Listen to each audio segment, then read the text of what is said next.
Okay, installing a piston into the cylinder here is done differently than on a four-stroke engine. Four-stroke engine, your cylinder will be sitting there like that. You'll feed the piston from the top. You'll have the piston and the connecting rod connected already, so you'll send the connecting rod down the hole and then you'll feed the piston into it. You'll use a piston ring compressor to surround the rings, squeeze them, and then you'll gently tap on this. I usually use the wooden end of a hammer and tap the piston down, and the ring compressor keeps the rings all compressed into place, and then eventually the piston works its way into the cylinder. I've seen people, use screwdrivers to shove the ring in. Please don't do that. All right, screwdrivers are made out of metal. You're going to bugger up the rings, and you're going to have a poor running, or you'll have a scratched up set of rings and a scratched up set of cylinder walls. And if you're the type of person that's going to use a screwdriver to ram the rings shut, you're probably going to be a heavy-handed person in the first place, and you're going to just make a mess out of your motor. Get yourself a ring compressor. You can actually, if you go to the store that shall not be named because it's not a sponsor, but it's got a red triangle like this and it's Canadian, and you can buy a ring compressor at the Lona Tools, at the service desk of the auto department.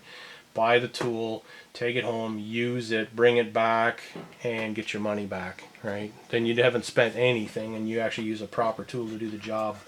On a two-stroke motor, your piston actually stays on the connecting rod. There's your wrist pin right there, and the wrist pin and the connecting rod will be fastened together, and this will be sitting down in the motor like this, and you actually lower the cylinder down over top of it, and it's a little bit of a fiddly job because your piston is like wobbling around like this the whole time. And look at the size of this thing, right? It's awkward. It's actually much better to do it with two people. One of the reasons that the bottom of the cylinder has these skirts extended down here is to allow you to start the cylinder onto the piston, okay? And you have to compress the rings, and in fact you can compress them by hand because you've got space over here, right? Once the rings are compressed and the piston starts into the cylinder, then you just keep going. You get your fingers out of there and you keep pushing it down onto the piston, and away you go, right? I'm going to do it upside down because I can, because it's suiting me here. Alright, so this piston has the holes in the skirts. They're port matched to match the intake ports over there.